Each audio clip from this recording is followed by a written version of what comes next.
Olá pessoal, na última aula nós falamos sobre corrente elétrica, falamos também sobre os resistores, né? Que era a respeito da primeira lei de Ohm. Dando sequência, nós vamos falar agora a respeito da segunda lei de Ohm. A segunda lei de Ohm trata-se do fenômeno que é a resistência. Só recapitulando, na primeira lei de Ohm, ele trata-se do equipamento, do dispositivo, que é o resistor, que converte energia elétrica em energia térmica. E aí, nós vimos a primeira lei de Ohm, onde essa primeira lei de Ohm, ela é associada a esse mecanismo, onde ele converte a energia elétrica em energia térmica, que nós chamamos que isso ocorre por efeito Joule. Os exemplos que eu citei para vocês de resistores são lá, secador de cabelo, chapinha, chuveiro elétrico, ferro de passar, sanduicheira elétrica, são todos mecanismos que convertem energia elétrica em energia térmica. Agora nós vamos tratar da segunda lei de Ohm, do fenômeno, do efeito que é a resistência elétrica. Os elementos que são diretamente proporcionais a essa resistência, o primeiro deles é representado por essa letrinha do alfabeto grego aqui chamado Rho. Parece um P minúsculo, mas não é. É uma letra do alfabeto grego chamado Rho. Esse Rho representa o que chamamos aqui de resistividade elétrica. O que vem a ser a resistividade elétrica? Ele vem a ser uma característica particular de cada material.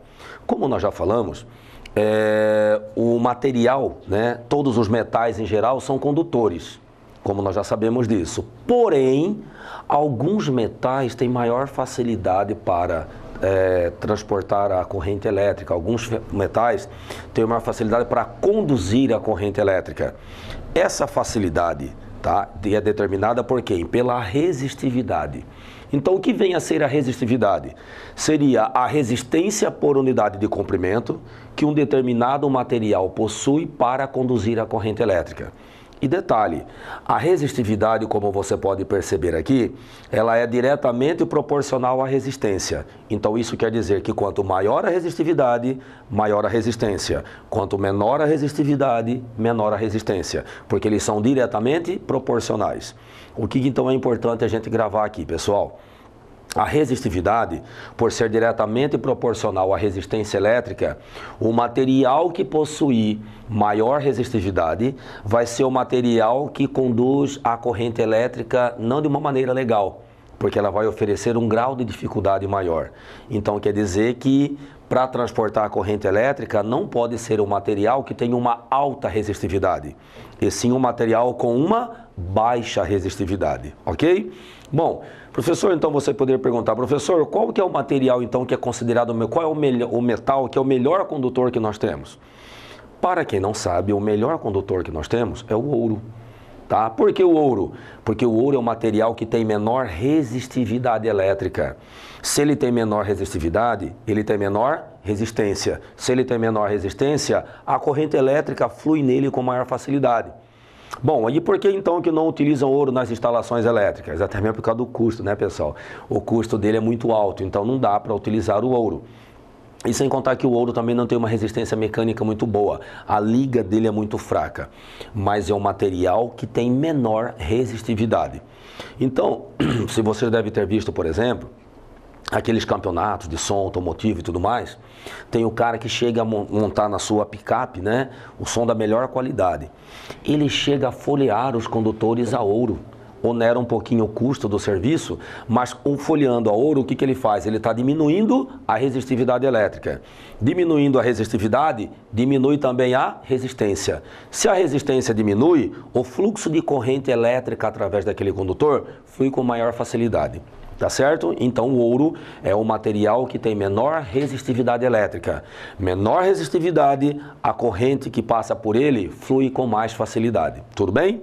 Outra característica que é diretamente proporcional à resistência, representada por esse L aqui. Aqui nós temos, representado nessa figura, um pedaço de um determinado condutor.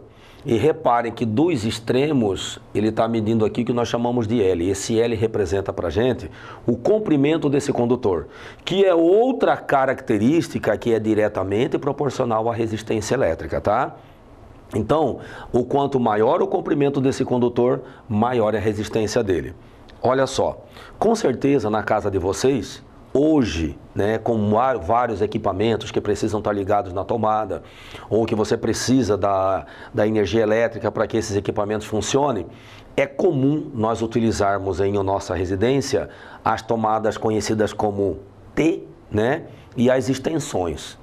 A extensão, tanto o T quanto a extensão, não é muito aconselhável. Na verdade, utiliza-se porque não tem outro recurso ainda, mas ele não é muito aconselhável. E a extensão, o que você faz com a extensão? Você está aumentando o comprimento daquela tomada, a distância da onde você quer ligar um determinado comprimento, o determinado equipamento. Quanto maior o comprimento da extensão, maior vai ser a resistência. E eu quero que você saiba o seguinte, quanto maior for o comprimento, maior for a resistência, pessoal, nós teremos muita perda aí nesse caminho. E essa perda, né, de energia elétrica que vai se perder no caminho, vai acabar parando no seu bolso, porque vai aumentar o custo da sua conta. Um exemplo simples para vocês entenderem o que eu estou dizendo. Quando a concessionária de energia ainda era estatal, apesar de agora estar privatizada, ainda continua do mesmo jeito essa norma, tá? Antigamente, por exemplo, quando você construía uma casa, aí você ligava lá para o setor e pedia para que eles ligassem o padrão da sua casa na rede de energia. Bom, primeira coisa que eles mandavam os técnicos averiguar se tudo estava dentro das normas pré-estabelecidas por ele. E uma das normas que inclusive é que eles mais verificavam era que o padrão da sua casa não podia estar a uma distância maior que 17 metros do poste de captação. Por que eles faziam isso? Porque a concessionária sabe que quanto maior o comprimento, maior vai ser a resistência. Essa resistência nesse material vai fazer com que ele tenha muita perda por efeito Joule, devido ao comprimento. E perda de energia representa a perda do quê? De dinheiro, porque vai custar no seu bolso isso aí. Um exemplo disso, quando nós morávamos, eu e meus pais, aqui na cidade vizinha, a gente morava num bairro onde na porta da nossa casa não passava não tinha os postes da energia elétrica. Então meu pai tinha que puxar da rua lá de trás da quadra. Tinha que pedir autorização para o vizinho, se ele autorizava colocar o padrão no terreno dele. Por que o padrão não podia ficar na porta da nossa casa? Porque a concessionária sabe que quanto maior o comprimento, maior as perdas devido ao efeito Joule. E alguém tem que pagar por isso que não sejam eles, né? Então o padrão da casa do meu pai ficava lá no terreno do vizinho. Ah, mas não alterou a distância, porque a sua casa continua a mesma distância. Isso mesmo. Porém, depois que passou pelo medidor, que é o padrão, não importa onde está a sua casa. O importante é que você vai pagar por isso. Por isso que o padrão da nossa casa tinha que ficar lá no terreno do vizinho. A casa continuava no mesmo lugar, mas o padrão tinha que ficar no terreno do vizinho, por conta desse detalhezinho. Tanto é que depois que eles privatizaram a concessionária, o que ocorreu? Ocorreu que até isso aqui já mudou. Por quê? Porque o medidor do padrão da sua casa tornou-se totalmente obsoleto. Porque a leitura agora não é feita mais no padrão, é feita no próprio poste. Lembra que eu disse que a distância do poste até o padrão tinha que ser no máximo 17 metros? Pois é. Essa distância agora nós é que estamos pagando, tá? Porque o medidor está no próprio poste. É onde ele faz a leitura. Porque a concessionária entende que um pouco de cada casa perdido, no final acaba gerando um montante. E para eles, perda de energia representa perda de dinheiro, né? Poder aquisitivo. Então o que eles fizeram? Trocaram todos os medidores. Agora a leitura é feita no próprio poste. Nós, consumidores, é que estamos pagando até esses 17 metros. Professor, então não é aconselhável utilizar a extensão? Não. Se você quer controlar o seu consumo de energia elétrica para tentar reduzir o consumo, para diminuir a sua conta, para reduzir as despesas na sua casa, não é aconselhável. Tudo bem? Porque quanto maior o comprimento, maior vai ser a resistência, maior as perdas que você vai ter aí. Tudo bem? E por último, a área de seção transversal. A área de seção transversal é a única característica que é inversamente proporcional à resistência. Como assim? Quanto maior for a área da seção transversal, menor é a resistência. Professor, o que é essa área de seção transversal? Ele representa para mim, vamos dizer assim, essa seção transversal aqui do condutor. Quando você vai comprar um fio condutor para instalar na instalação elétrica lá da sua casa, você compra por bitola. A bitola representa o diâmetro do fio. Quanto maior o diâmetro, maior vai ser essa área de seção transversal aqui. E quanto maior a área de seção transversal, o fluxo de corrente elétrica, que são os elétrons livres que se movem nesse condutor, eles vão fluir com maior facilidade. Então a corrente elétrica que vai passar por aqui, ela vai fluir com mais facilidade. Isso porque quanto maior a área de seção transversal, com mais facilidade os elétrons se movem. Então maior vai ser a corrente elétrica. E lembre-se que quanto maior a corrente elétrica, menor é a resistência, lá da primeira lei de Ohm, lembra?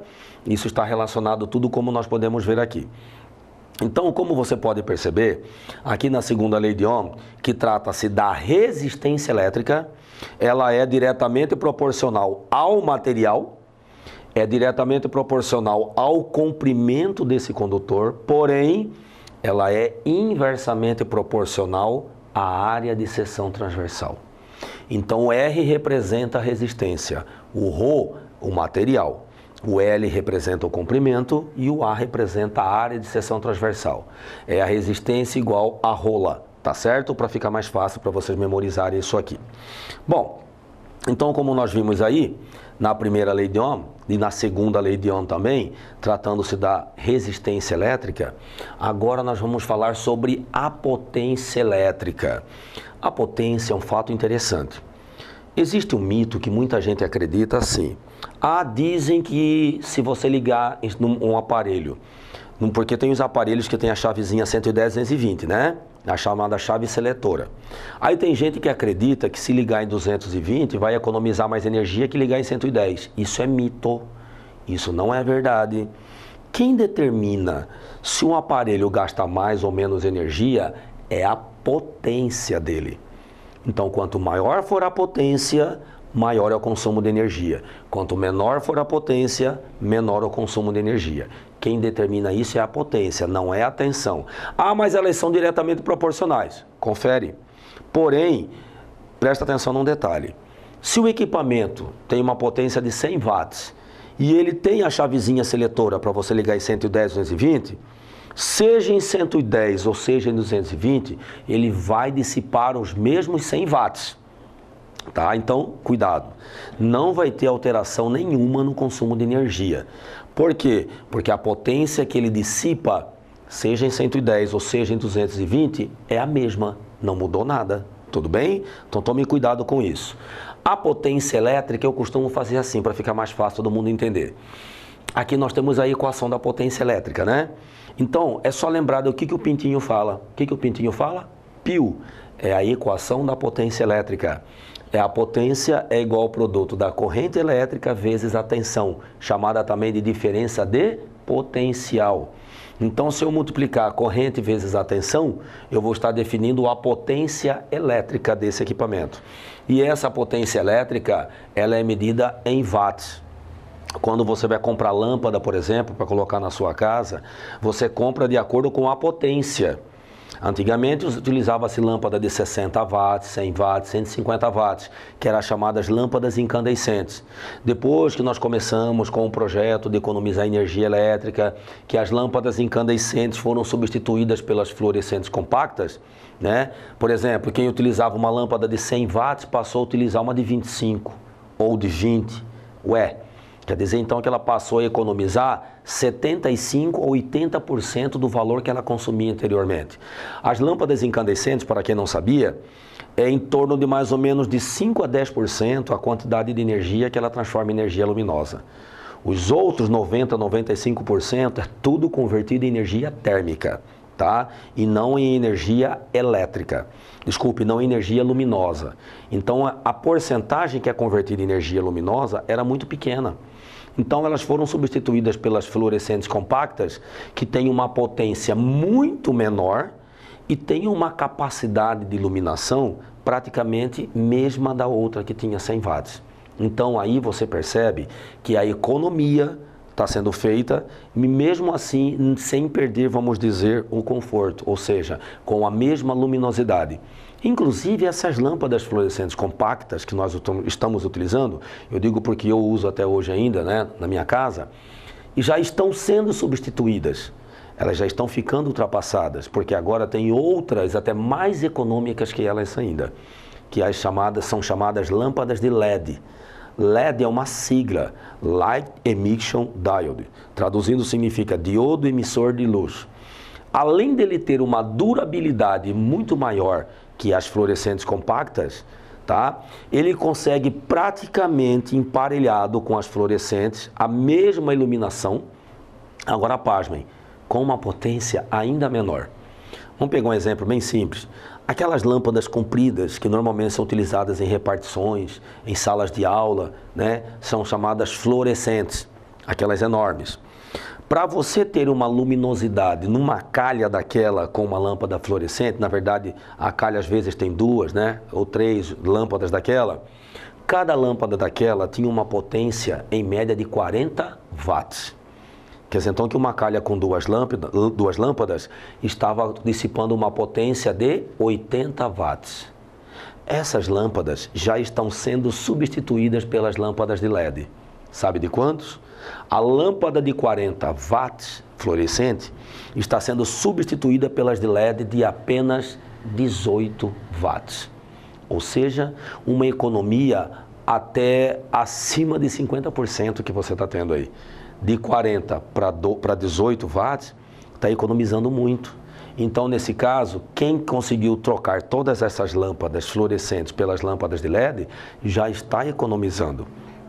E detalhe, você consegue economizar energia mantendo o mesmo padrão da iluminação que você tinha com uma lâmpada fluorescente. Então você não perde a qualidade, você não perde a intensidade luminosa. Apenas você vai estar reduzindo no final do mês o gasto no seu bolso. Por quê? Porque a potência é menor. E nós vamos ver daqui a pouquinho que quanto menor a potência, menor a energia elétrica. Tudo bem? Menor a energia elétrica, menor o gasto que você vai ter no final do mês. Então a potência elétrica, como eu estava dizendo para vocês, ela é diretamente proporcional à corrente e à tensão. Tudo bem?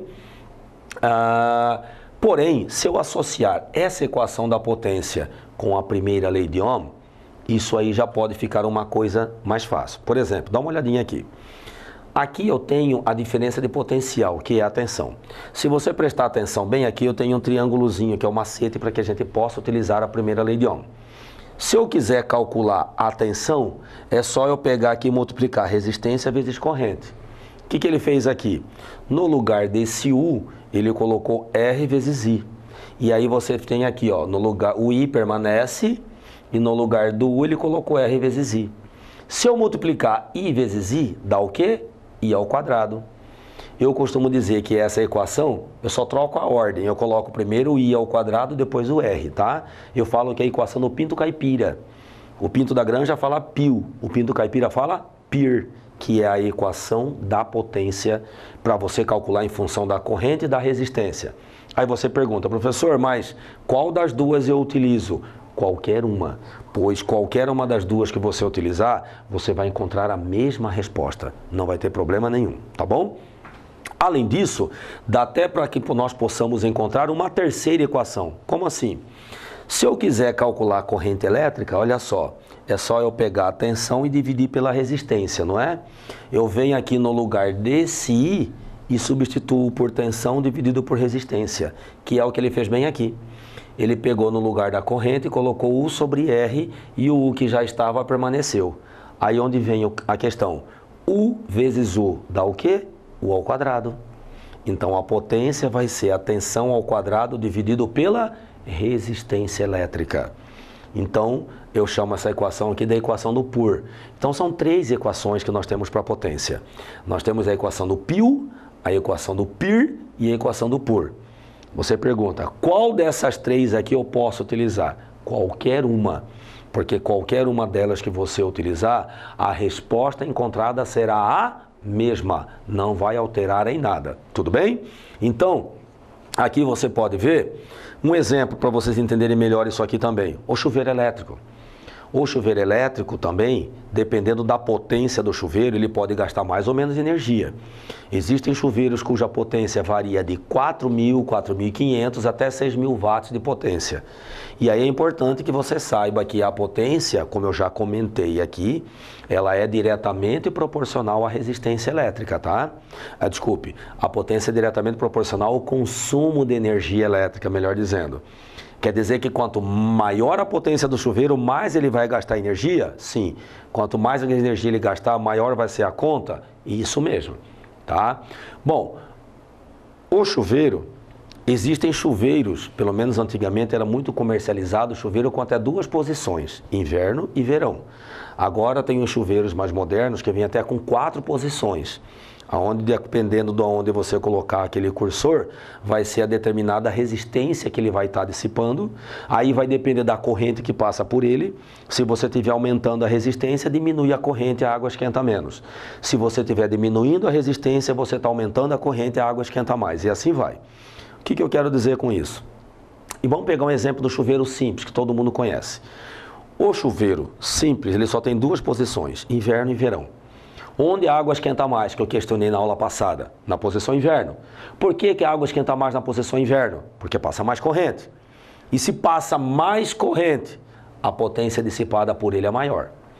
Na posição verão, ele vai dissipar uma potência menor. Por que ele dissipa uma potência menor? Porque a água esquenta menos. Se a água esquenta menos, é porque a resistência é maior. Se a resistência é maior, a corrente elétrica será o quê? Menor. E quanto menor for a corrente elétrica, tá? Menor a temperatura. Então, nesse caso, o que vai acontecer? A potência dissipada por ele também será menor. A potência sendo menor, o consumo de energia também será menor. Porque elas são diretamente proporcionais, como eu já comentei com vocês. Tá certo? Então, lembre-se, se você estiver utilizando um chuveiro, né? Eu quero economizar energia, mas o meu chuveiro eu não consigo dormir sem tomar água, sem tomar banho na água quente ou na água morna. A sugestão, ao invés de colocar na posição inverno, que é onde ele dissipa a máxima potência, como assim? Se o chuveiro é de 5.000 watts, ele vai dissipar esses 5.000 watts na posição inverno, que é onde ele esquenta mais a água. Se você colocar na posição verão, ele não vai dissipar a mesma potência, ele vai dissipar um valor menor. Por quê? Porque a corrente que passa ali é menor. Então, se ele vai dissipar uma potência menor, o gasto no consumo de energia também será menor. A sugestão que eu dou, diminua o volume da água e coloque o cursor na posição verão. Porque diminuindo o volume da água, a água esquenta mais.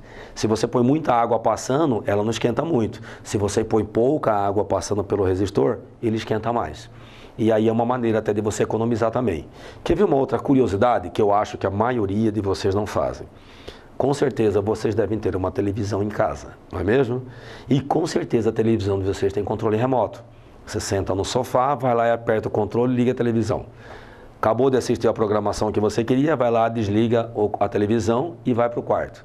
Pergunto, você por acaso tira a televisão da tomada? Não, né? Eu acho que a grande maioria de vocês não fazem isso, porque eu também não fazia. Quer um conselho? Quer economizar energia? Tira da tomada. Porque se você deixar na tomada, a televisão está ali de stand-by. Significa pronta para uso. Então, se a hora que você sentar e apertar o controle, ela vai ligar. Acontece que aquele LEDzinho que está ali, enquanto ele estiver na tomada, está consumindo energia, pessoal. Ah, mas consome muito pouco. Tudo bem, consome um pouquinho. Mas de pouquinho em pouquinho, vai fazendo as contas no final do mês ou no final de um ano para você ver o quanto que isso aí dá de consumo. Quer ver outra curiosidade? Quem tem micro-ondas em casa, tem lá o reloginho digital, né? Que é o mesmo cronômetrozinho quando você vai esquentar alguma coisa. Por acaso, quando você acabou de usar o micro-ondas, você tira da tomada? Acho que não, né? Nem eu fazia isso antes. Mas, para economizar energia, comecei a fazer. Pessoal, se você quiser economizar, a saída é essa, tá? Quanto menor a potência dissipada, menor será o consumo de energia. Não dá para você tirar a geladeira da tomada, né? Senão o prejuízo é grande. Mas a geladeira nem há necessidade. Por quê? Porque a geladeira tem um termostato. que você programa a temperatura dele, quando ele atinge aquela temperatura, ele desliga o compressor. Quando o compressor está desligado, ele não está consumindo energia. Mas eles, nas campanhas, né, para economia de energia na televisão, eles informam não ficar toda hora abrindo a geladeira. Porque se você fica toda hora abrindo a geladeira, aquela temperatura que está baixa ali no interior começa a subir. Se ela começar a subir e o termostato detectar isso, ela aciona o compressor. Acionou o compressor, consome energia. Então, por isso que nas campanhas da televisão fala, abre a geladeira, pega tudo que você tiver que pegar e já fecha imediatamente. Não fique toda hora abrindo e fechando a geladeira, porque com isso você vai aumentar o seu consumo de energia. O seu gasto no final do mês com energia será maior. Tudo bem? Então, isso está relacionado também com a potência. E finalizando essa parte, vamos falar a respeito do consumo. Aqui está falando o consumo de energia elétrica em quilowatt-hora. Como que é feito esse cálculo do consumo de energia? É a potência de todos os aparelhos eletroeletrônicos que você tem na sua casa, vezes o tempo de funcionamento desses equipamentos em horas. Presta atenção num detalhezinho aqui. Ele colocou a potência em watts. E está dividido por 1000, né? Por quê? Se você prestar atenção, energia é potência vezes tempo, certo? Potência medida em watts, tempo medido em horas. Então, vai ser watts hora a unidade da energia. Só que o que a concessionária cobra da sua casa, se você uma hora pegar a sua conta, olhar onde está escrito consumo, bem na frente do consumo, abre um parêntese, tem essas 3 letrinhas aqui, ó, KWH, que significa quilowatt-hora. O que a concessionária cobra da sua casa é a cada quilowatt-hora do consumo de energia. Por isso que aqui está dividindo por 1000, porque 1 quilo vale 1000. Quando você compra 1 quilograma de carne, você está comprando 1000 gramas de carne. Então, quando a gente fala em quilowatt-hora, nós estamos falando em 1000 watt-hora. A concessionária cobra da sua casa a cada 1000 watt-hora de consumo de energia, tá certo? Por isso que aqui está sendo dividido por 1000. A potência tem que estar em kilowatts e esse tempo deve estar em horas. Pessoal, dá até para você ter mais ou menos uma ideia de como é que está sendo o seu consumo de energia fazendo essa continha, porque essa conta você pode fazer em casa mesmo. Tá? Você tem que pegar lá simplesmente a potência de todos os aparelhos eletroeletrônicos que estão funcionando na sua casa, vezes o tempo diário que esses equipamentos estão funcionando. Porém, você pega o tempo diário, mas você vai calcular no intervalo de 30 dias. Porque a conta que você recebe lá da sua casa não vem todos os dias. A conta vem a cada 30 dias. Um exemplo. Vamos supor que você tem um chuveiro de 5.000 watts de potência e esse chuveiro você gasta por dia. Vamos supor que você só tome um banho por dia. Apesar que é quase impossível alguém tomar só um banho por dia, né? Às vezes toma 2, 3, 4, não importa. Vamos considerar um banhozinho só para ter uma base, tá? O que acontece? Se o seu chuveiro tem uma potência de 5.000 watts, você tem que passar para quilowatts. Então você vai pegar os 5.000 e vai dividir por 1000. Vai dar quanto? 5 quilowatts. Beleza. Se o seu banho dura em média 20 minutos, detalhe, aqui o tempo tem que ser em horas. Nós sabemos que uma hora tem quantos? 60 minutos. Então 20 minutos, seria 20 por 60, equivale a 1/3 de hora. Concorda? E esse 1/3 de hora, se você pegar depois e multiplicar por 30, 1/3 de hora é por dia. Como a conta vem a cada 30 dias, você vai pegar 1/3 e multiplicar por 30. Vai dar quanto? 10 horas. Quer dizer que em um mês você gastou 10 horas só com banho. O que vai acontecer? Você vai pegar lá o valor da potência, que foi 5 kW, lembra? E vai multiplicar pelo tempo em hora, que foram 10 horas. 5 vezes 10 vai dar um total de 50 kWh. Esse é o valor que você vai estar consumindo de energia. Porém, como a concessionária cobra a cada quilowatt-hora de energia que você consome, vamos supor, a gente já sabe que está bem mais que isso, mas vamos supor que o quilowatt-hora esteja em torno de 50 centavos. Se eu pegar 50 centavos e multiplicar por 50, eu vou encontrar um valor total de R$25. Esses R$25, você está tendo esse custo apenas com banho. E detalhe, estamos considerando só um banho por dia. Quer dizer então que deu R$25 tomando um banho por dia. E se eu tomar 2 banhos, vai para R$50, vai dobrar o valor. E eu estou falando só de uma pessoa. Se for uma casa com 4 pessoas, já pararam para ver? Então, e nesse caso, o que vai acontecer? Quanto maior o tempo de banho, maior vai ser o consumo de energia. Então, esse cálculo que eu acabei de falar, citando o exemplo apenas do chuveiro, é um cálculozinho bem simples. Você pode fazer esse cálculo também para lâmpadas, para equipamentos que você tem na sua casa, televisor, micro-ondas, liquidificador, tudo que você precisa ligar, secador de cabelo, chapinha. Basta você pegar a potência de todos esses equipamentos e aí você estima mais ou menos o tempo em horas, ou quando você estiver usando, marca quanto tempo você usa esse equipamento. Tá, mas a chapinha eu não faço todo dia, beleza. Mas se o dia que você for fazer, você gastar em média lá 1 hora para fazer, já dá para você fazer a conta. Eu faço 1 vez por semana. Se o mês tiver 4 semanas, você vai fazer 4 vezes no mês. Aí você vai multiplicar esse tempo de 1 hora por 4, que vai totalizar 4 horas no mês só de chapinha. E assim por diante. Ah, minha TV eu deixo ligada 5 horas por dia. Beleza, então no final de 30 dias você vai estar utilizando a sua TV 150 horas. Entendeu? E aí você vai pegar esse tempo em horas e multiplicar pela potência que você já vai ter dividido por 1000, porque essa potência tem que estar em quilowatts. E aí você vai descobrir qual vai ser o seu consumo de energia. Como eu estava citando agora há pouco, pessoal, o consumo de energia depende da potência desses equipamentos e depende também do tempo de funcionamento desses equipamentos em horas. E o tempo desses equipamentos em horas que você vai utilizar para calcular o consumo de energia em quilowatts-hora. Então são alternativas essas que eu citei a respeito da televisão, do micro-ondas ou até mesmo do chuveiro para você tentar economizar energia. Tem gente que está chegando ao extremo agora de economizar até a utilização do ar-condicionado. Como que ele faz? Liga o ar-condicionado, deixa ele gerando no quarto lá durante umas 2 horas, por exemplo. Depois desliga o ar, liga o ventilador e vai até amanhecer o dia. É uma alternativa para você tentar economizar, porque o ar-condicionado consome muito mais energia que um ventilador. Apesar que em regiões onde tudo bem, por mais que esteja calor, mas não seja um calor tão intenso como nós temos aqui na nossa região, até dá tranquilo. Agora aqui na nossa região está complicado, tem que ser o ar-condicionado mesmo, tá?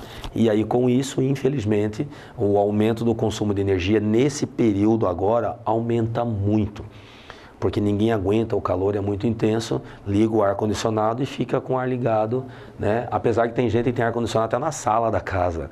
Tudo bem, mas prepara, porque enquanto tiver gente na sala, o ar estiver ligado, prepara porque o consumo não vai ser pouco, tá? A energia elétrica, como eu estava dizendo, é dessa maneira que é feito o cálculo. Então, se 1 hora ou outra você quiser fazer em casa um cálculo desse, faça como eu disse para vocês. Anote todos os aparelhos eletroeletrônicos que você tem na sua casa e você estime mais ou menos em horas qual é o tempo de funcionamento diário desses equipamentos. Após você fazer isso, você vai somar todas as energias consumidas por cada um deles, para você encontrar a energia total consumida. Lembre-se que antes disso, quando se trata de você pegar esse tempo em horas, você vai multiplicar por 30. Porque o tempo em horas apenas é diariamente. Você multiplica por 30 porque você quer saber o consumo mensal. Qual vai ser o consumo no intervalo de 30 dias, tá certo? E é muito bom a gente ficar atento a esse detalhe, porque eu digo, no Enem passado não caiu nenhuma questão referente ao consumo de energia. É uma coisa atípica para o Enem isso aí. Normalmente, ainda mais agora que nós estamos passando por essa questão da crise energética, é comum eles cobrarem algo relativo a isso aí no Enem. No Enem passado, não caiu. Isso não quer dizer que nesse próximo agora isso não possa acontecer. Então fiquem atentos, dê uma atenção especial para essa questão da potência, do consumo de energia, como que é feito o cálculo para o consumo de energia, como que é feito o cálculo para você descobrir em reais quanto vai ser o seu consumo. Baseado nisso, você tem condições de você fazer uma boa prova e até mesmo, tá, baseado nisso aqui, você não perder essa questão. Porque, como eu disse, é comum ele colocar normalmente questões referentes à parte de consumo de energia. Ano passado não caiu, mas pode ser que esse ano isso seja cobrado, tá bom? Então fiquem atentos a esse detalhe, e é mais uma dica que eu deixo para vocês aí, a respeito do consumo de energia elétrica. Tudo bem? Então, ficamos por aqui hoje. Valeu, pessoal, até mais.